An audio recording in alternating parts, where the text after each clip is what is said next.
Hello and welcome to Nikolay's genetics lessons, and today is going to be another video about agarose gel electrophoresis troubleshooting. And here's a problem.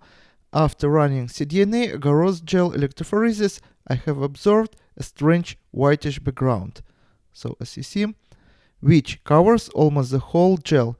This whitish cloud always starts from the top but never reaches the bottom, even when I load samples in the lower lane. On the attached picture, I loaded samples both in the upper and lower lane with two different primer pairs. My running conditions are 4% agarose gel because I am looking for a 133 base pairs product with 1x TAE buffer, 90 volts for 1 hour, and my ladder is ultra low range DNA ladder. First of all, let's specify where in this gel electrophoresis positive and negative electrodes are. DNA negatively charged and moves in the direction of the positive electrode. So positive side here, negative here. And this is going to be a direction in which DNA in this gel moves, because we see loading wells here, and as you see, DNA moves in the direction of the positive charge. Now let's talk about this artifact here, which is this space which looks dark.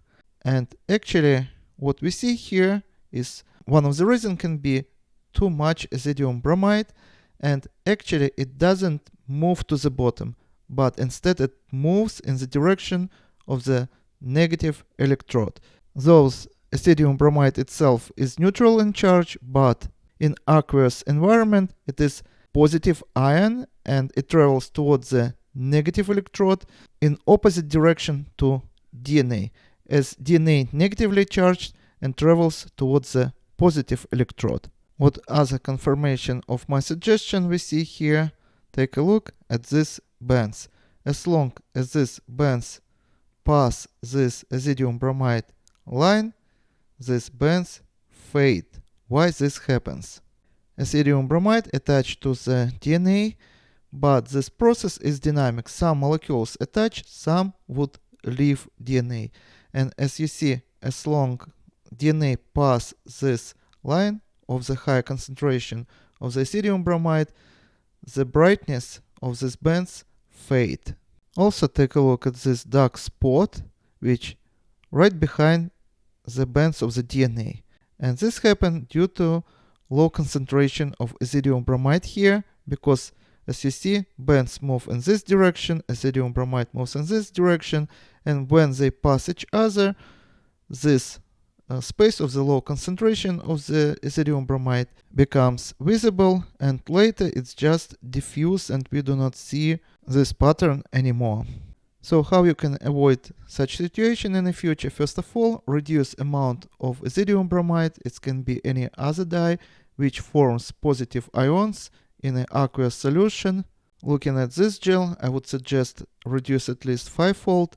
And also, in order to get uniform spread of the dye, I would suggest to add couple milliliters of the dye here on the bottom. And my last advice would be to check shelf life of your agarose gel. You also can get the same picture if your agarose gel would be too old.